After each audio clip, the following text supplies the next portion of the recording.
The second unit we're going to do is tissues. Tissues are probably the most abundant thing in your body. There are 4 different types. Today we're going to talk about epithelial, and then we'll start on the connective tissues, then muscle and nervous tissue. So as far as epithelial, there's general characteristics that all epithelial tissues have. All of your epithelial tissues cover the organs of your body. They also line the body cavities. They're going to line the hollow organs on the inside. One thing they all have is they have a free surface, so they're always facing outside to something. Something is usually flowing over them, or it's like your skin that has that's the free surface to the air. They also have what is called a basement membrane. This is going to allow the epithelial tissues to connect to the underlying connective tissue. They are called avascular. Avascular means that epithelial tissues do not have blood vessels. Vascular means blood vessels. So all epithelial tissues do not have blood vessels. They get nutrients from the underlying connective tissue. These cells, since they're usually coming in contact with other things, their cells have to readily divide, and they're usually having to repair or regenerate new cells, so they always are dividing. They're very tightly packed. A lot of times, like your skin is a type of epithelial tissue. It's one of the largest organs for protection from the outside. So the cells have to be tightly packed so nothing can get in. They have a lot of different functions. Like I just said, they protect. They are also involved in secretion, absorption, and excretion. Now today when we're talking about them, I'm going to tell you their shape and their number of layers, and that's how you're going to classify different epithelial tissues. In this instance, simple is going to be 1 layer, and stratified is going to mean 2 layers. So the first type of epithelial tissue we have is called your simple squamous. Simple means 1 layer, and squamous means flat. So epithelial tissues, this is the thinnest type of epithelial tissue because it's 1 layer and they're flat. The function of these is for things to pass easily through them. Some of your smallest blood vessels are made up of simple squamous or simple squamous.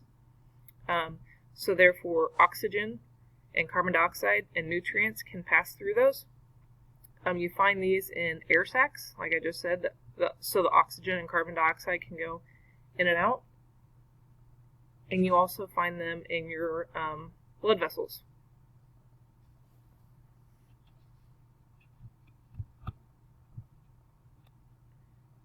The second type of epithelial tissue is called simple cuboidal.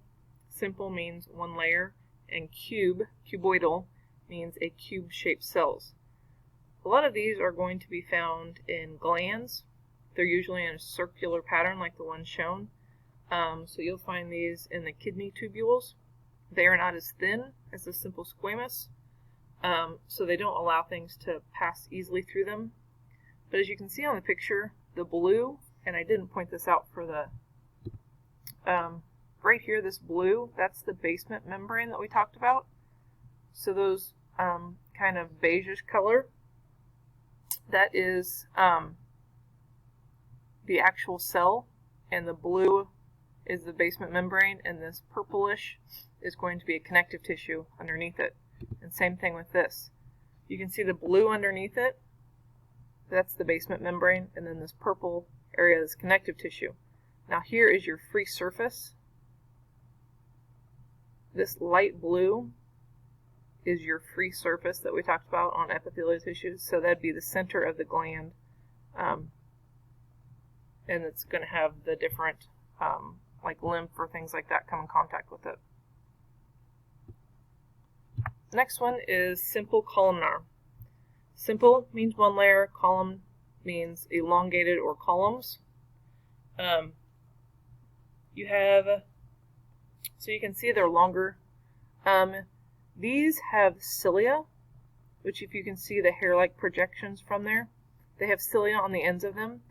Cilia is there to move, like in your, these are found in your stomach, but it's going to be to move the mucus and things down your stomach. It's also there to increase the surface area. So as the nutrients pass over those cilia, it's going to allow more nutrients to pass through and get into the cells. Now, a lot of times these have what are called goblet cells, and the goblet cells are the ones that produce that mucus, and then they're going to allow to help move nutrients through the small intestines, the stomach, and things like that. Cilia, like I said, they're hair-like projections, and they're going to allow to help things move through. Okay, once again, it still has this basement membrane on the edge, and then this is the connective tissue, and this would be the free surface that we're talking about that allows food and nutrients to move through. Now, very similar to simple columnar, you have what is called a pseudostratified columnar.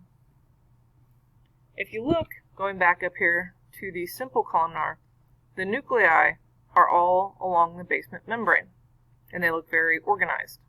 Same thing down here. The pseudostratified columnar, pseudo means false, and stratified means layered. What this means is it makes these nuclei are all on different levels, and it's going to make it look like it's multiple layers. That's why we call it pseudostratified, but it's not actually different layers. It's because of the appearance of the nuclei. Here's a better picture of it down here. The simple columnar has all the nuclei right next to the basement membrane, and the pseudostratified have them dispersed throughout. As opposed to, these are very similar to the simple columnar, and they also have cilia and the goblet cells. Now these are in your respiratory passages. Okay, these cilia have to act, and they have to move mucus and dirt through your respiratory passages. So one thing that, as these goblet cells make this, they have to move it, okay? And that's kind of where you get a smoker's cough, because if you are smoking, that nicotine paralyzes that cilia and doesn't let that mucus and the dirt and things move, which is, if you continue smoking, it continues to paralyze them until the end of the night, at nighttime when you finally go to sleep, and now that's allowing the cilia to move, and that's what causes a smoker's cough in the morning. So those are found in the respiratory passages. Now we get to the stratified epithelial tissues. Stratified mean more than one layer. Here's a picture. Now, the stratified squamous is many layers, but the very top is where you're going to have your flat cells. This is going to be an example of your skin. Your skin obviously needs to be thicker, and it can accumulate that keratin on the top, like the calluses and things like that. These still have the basement membrane you can see down here, but it just has many layers, and then the top layer is flat. Now, what happens is, on your skin, you're going to, like, the top layers will begin to die, like if you have dry skin and those fluff off. These cells will begin to move up, and as they move up, you can start to see them starting to thin out and become the flat layers of cells. So that's the stratified squamous. You have the stratified cuboidal. Once again, these are usually in a circular shape. You have about 2 or 3 layers of these cube shells, because it's stratified, more than one, and cuboidal means cube. And like I said, they'll line the ducts of mammary glands, sweat glands, and different salivary glands and things like that. Still has the basement membrane and the free surface. And then we have our stratified columnar. Now these are a little bit different. They do not possess the cilia. The very top layer is the elongated cells, but underneath you have more of a cube shape. This would be like the male urethra and parts of your pharynx. And then the last one for epithelial is going to be the transitional. Transitional, these are almost elastic in thoughts. So it's still many layers, and you have cube-shaped cells up here and elongated cells. Now, if you think about it, here is what they start out looking, and they're going to be in the urinary bladder and the uterus and parts of the urethra. So it allows them to get transition. So as it gets larger, they can transition and take on a different shape. So that's where we get the actual transitional. That's it for the epithelial tissues. Next time we're going to be going into the connective tissues, which are very abundant also. And then we'll talk about their structure and function also.